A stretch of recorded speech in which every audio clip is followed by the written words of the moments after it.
You step outside. Your breath freezes mid-air. The world is blanketed in white, and the howling wind feels like knives on your skin. There's no Wi-Fi, no grocery store, no jacket warm enough to protect you. You re-knot on some wilderness retreat. You've just been dropped into the heart of the Ice Age.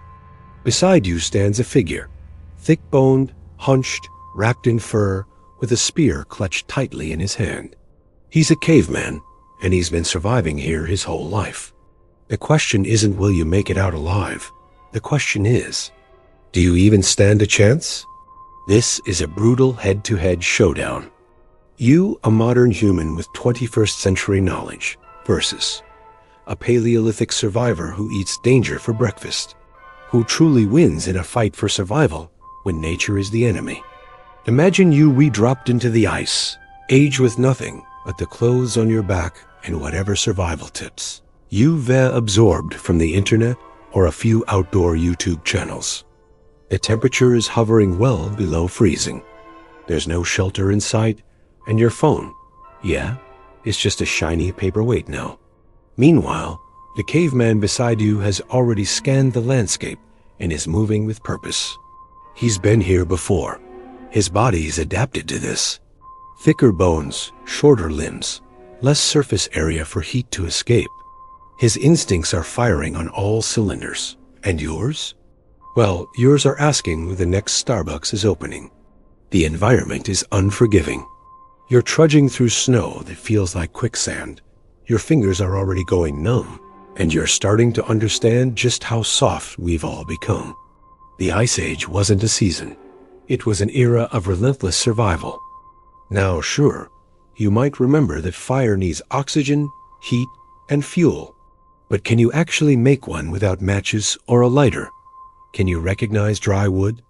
Can you even tell east from west, using the sun when the sky's covered in thick, gray clouds? The caveman doesn't need to ask these questions. He doesn't need a compass or a GPS. He feels the direction of the wind, watches how the snow gathers under trees, notices animal tracks, and knows when a storm is coming just from a shift in the air. You, on the other hand, are learning that Gore-Tex jackets don't grow on Ice Age trees, and that frostbite moves faster than your problem-solving skills. The knowledge gap isn't about IQ, it's about survival intelligence. The kind that comes from living, failing, learning, and adapting across generations in one of the most brutal times in Earth's history. You might have read about hypothermia. He's lived through it. Now, who is more equipped? The guy who has Googled how to build a snow shelter, or the one who's built 10 of them in a blizzard, with nothing but sticks, snow, and his bare hands? So now you're freezing, exhausted, and starting to realize that this world doesn't care how many followers you have, or how good you are at spreadsheets. You look around and realize you need food badly. Your stomach is growling, and let's be honest, your last meal was probably from a microwave. Hunting?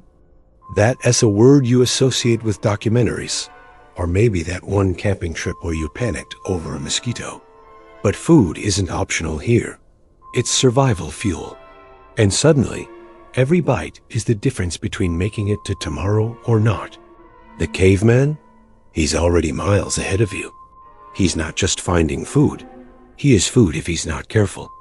He knows that every animal, every step, every noise in the forest is a message. He spots a trail of rabbit prints in the snow and follows them like it's second nature. No hesitation, no debate. He's got a spear fashioned from a sharpened rock in pure necessity.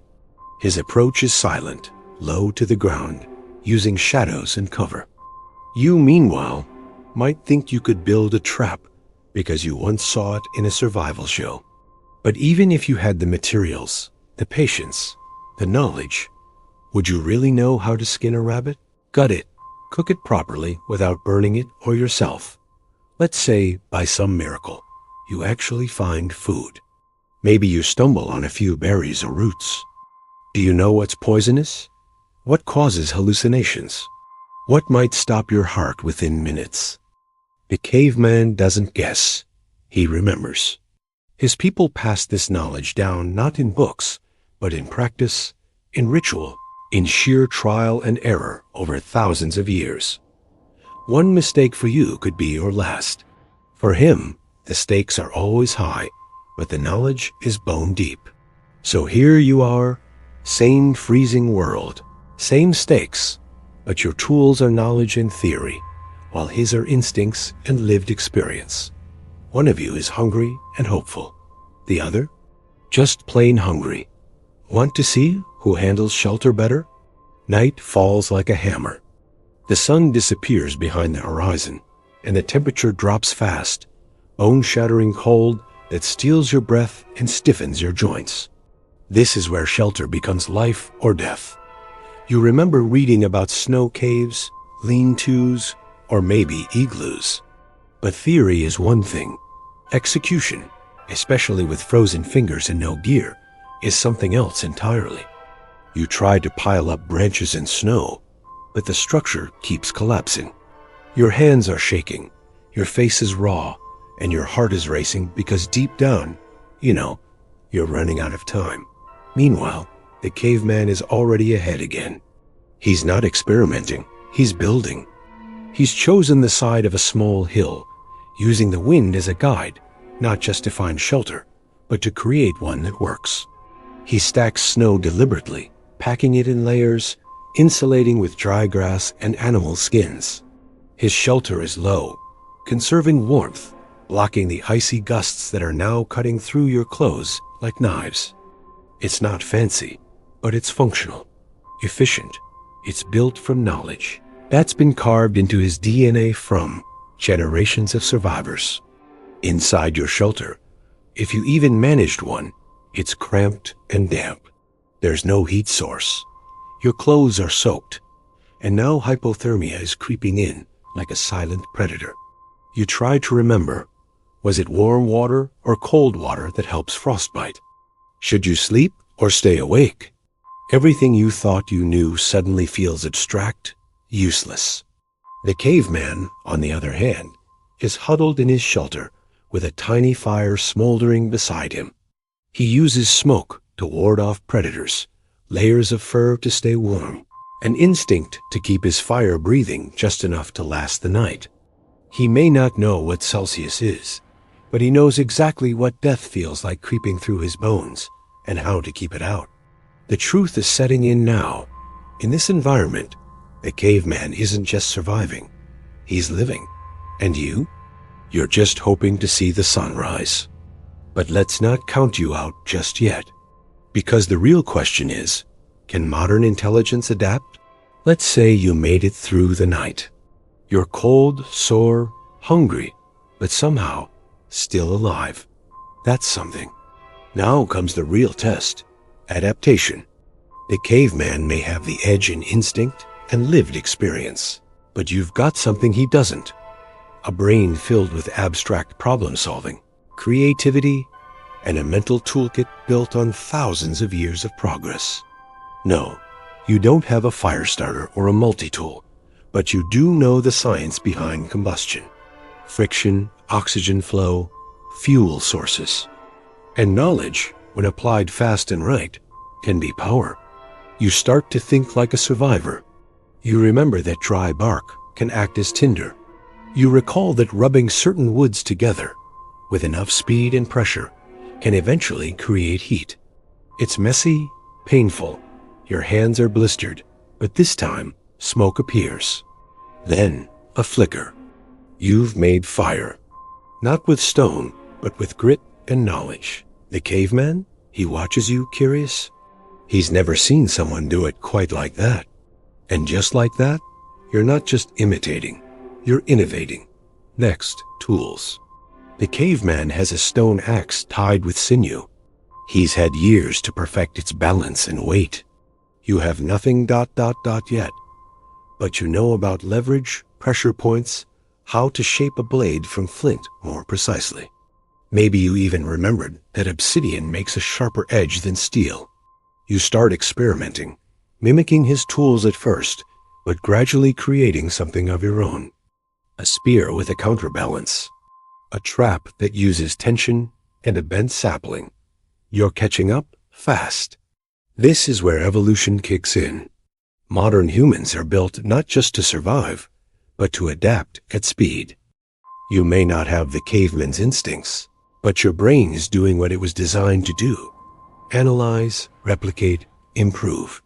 It's messy and raw, and a lot of trial and error. But now the playing field is shifting. You're not just reacting, you're starting to think a few steps ahead. And in the Ice Age, that can be the edge you need.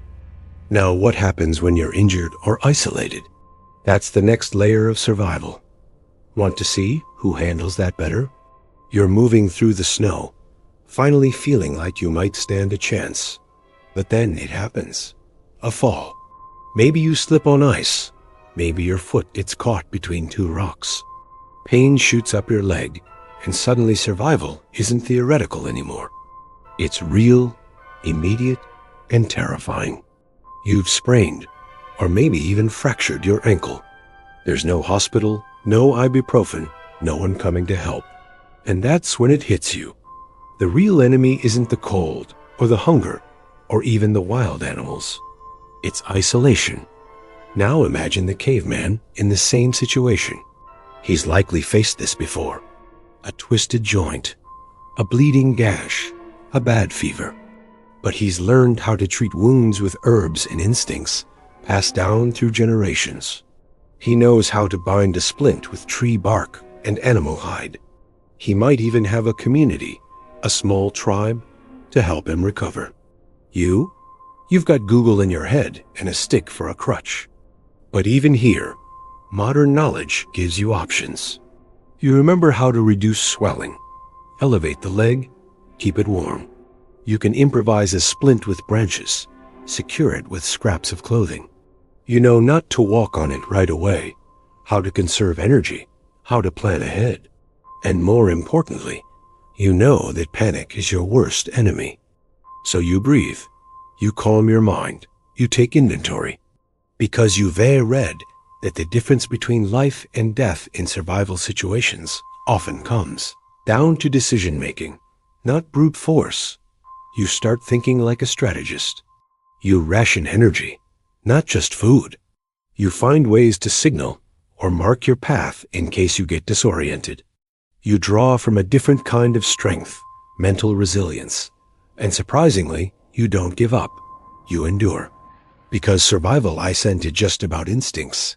It is about refusing to quit when everything hurts and nothing is certain. And now the ultimate test.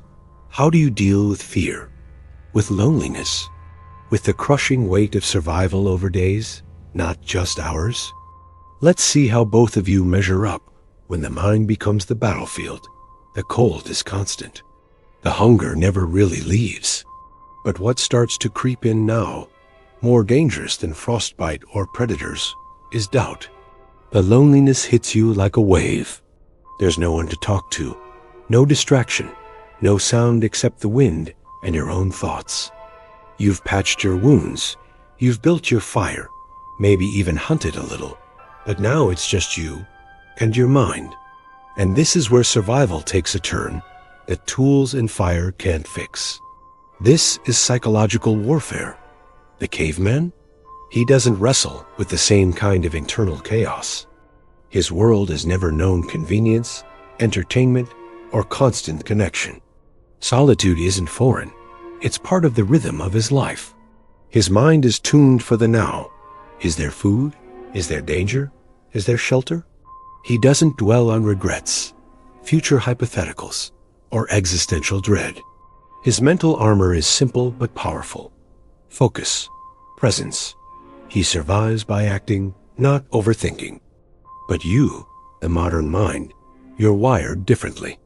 You live in stories, loops, inner monologues. You remember what it was like to feel warm, safe, entertained, loved. That memory can be a strength, or it can break you. The silence becomes loud. The cold starts to whisper lies, that you're alone, that it's hopeless, that no one's coming.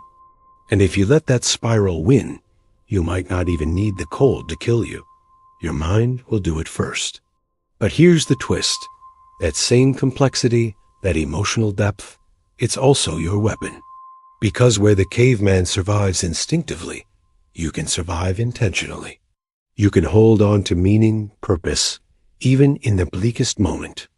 You might remember loved ones, future goals, the simple desire to overcome. You can turn fear into focus, loneliness into grit. And that is what makes you dangerous. Not just your knowledge, not your creativity, but your refusal to give in when everything inside you says it would be easier to just stop. So who really wins? The instinct-driven survivor or the adaptive thinker? Maybe that's not the point. Maybe the real takeaway is this. Both versions of human survival are awe-inspiring, but only one of them is still evolving.